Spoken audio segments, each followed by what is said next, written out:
Hey everybody, Moshe Rothschild here, the Global Israel Alliance. First of all, special welcome to all the men from Momentum who signed up for this weekly summary.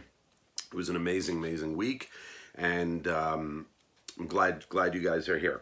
First of all, I guess first apologize. I have a cough drop in my mouth. If I don't, I'm going to break out into a fit of coughing. But this week, the top news, of course, was that on Tuesday, in the early morning hours, Israel eliminated an Islamic jihadist terrorist. His name, although usually we don't like to say this to glorify them, was a guy named Baha Abu al-Atta, and he was responsible for many of the strikes against Israelis the last 6 to 12 months, and Israel took him out. They had an opportunity, and they got him, which set off a wave of retaliation from the Islamic Jihad, which is the second largest terror group in Gaza behind Hamas. And they began firing rockets. Within the first 24 hours, about 150 rockets had landed in Israel and civilian populations. And by Thursday, when a ceasefire took place, which is, of course, just yesterday, a total of about 450 to 500 rockets had been fired into Israel. 60% of them had landed in open areas, but of the rest that were going to hit populated areas, 90% of them were taken out by the Iron Dome system, which is an amazing anti-missile system developed here in Israel with the help of the United States. And by the end, 25 terrorists had been killed and 77 Israelis had been lightly wounded. I want you to understand what an incredible miracle this is. Almost 500 rockets fired into Israel, yet no one was killed, and so we sustained some light injuries, some damage, but it's only because we had the Iron Dome. So of course the world, the world sees, 25 terrorists dead, and of course there were, I think, about 8 or 9 maybe civilian casualties as collateral damage. And they see it as Israel somehow being the aggressor, even though we are responding to terror. So, of course, after the ceasefire took place, Islamic Jihad still fired into Israel.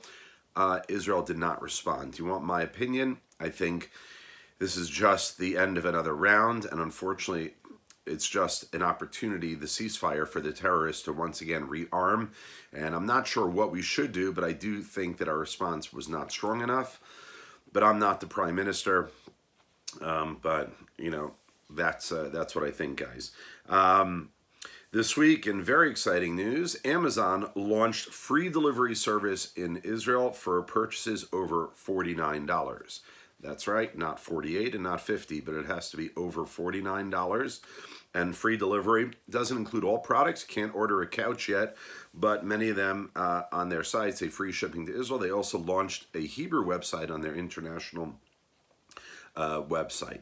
So that's really good news for us here in Israel. They don't have a warehouse yet, a what's that called? Whatever. They don't have a warehouse here yet, but you can get free shipping to Israel, which is very exciting.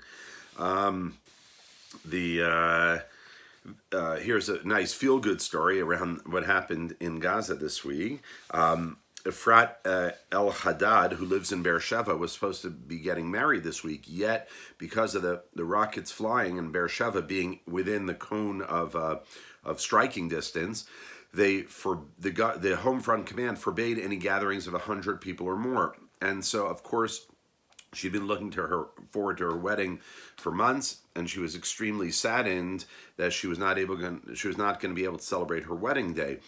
So she put this out there, and a journalist named Kalman Liebeskind of Kan Reshet Bet spoke on the air to this bride on the radio, and immediately he offered to help her find a new venue for the wedding. And he announced the radio station's number, but he also gave out his private cell phone number. And within seconds, responses came instantly, and she was able to find a new venue north of Beersheba. I don't remember if it was Jerusalem or Tel Aviv, but within seconds she found a new venue, and she was able to get married. Beautiful story. Naftali Bennett, who's the leader of the New Right, was appointed the defense minister this week. Remember, we don't have a government formed yet. Everything's kind of in limbo or in haze.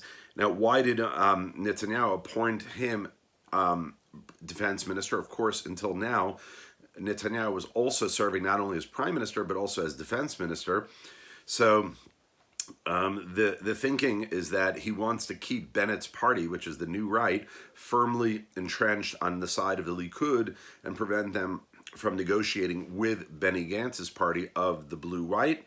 And the Likud and the New Right will operate together in the Knesset as a joint faction for the time being, meaning until there is a government, they'll vote together and so on and so forth.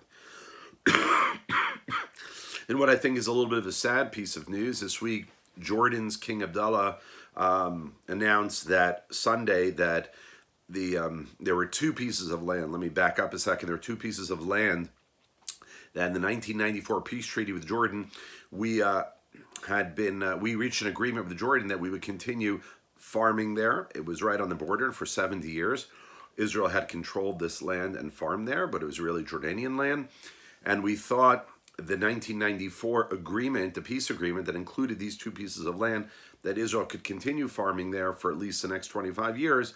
We thought that would be renewed, and Jordan announced on Sunday that these two pieces of land that had leased to Israel for 25 years and had been farmed by Israel for the last 70 years, the lease was not renewed. And the two areas called Sofar and Naharayim are now inside Jordanian territory. So the farmers lost that territory. So now, in the final, sorry guys, in the final piece of news, I want to share with you an amazingly beautiful feel-good story. On Thursday, 30 children who lost parents that served in the IDF and security forces were hosted by the president of Israel, Reuven Rivlin, for their bar and bat mitzvahs. And when hosting them, the president said the following: after hearing all of the heartbreaking stories, I cannot hide my emotions. I am very moved. The age of bar and bat mitzvah is a special age for the Jewish people, when boys and girls grow up and take on both many rights, but also many responsibilities and duties. Sitting with you today is very moving because I know I am talking to young people who had to start growing up long before the age of bar and bat mitzvah. How beautiful is that the president welcomed these children into his home. Mi ka'amcha Yisrael, who is like the nation of Israel. Wishing you a wonderful Shabbat, a great weekend, and we'll see you next week. Again, Moshe Rothschild, the Global Israel Alliance.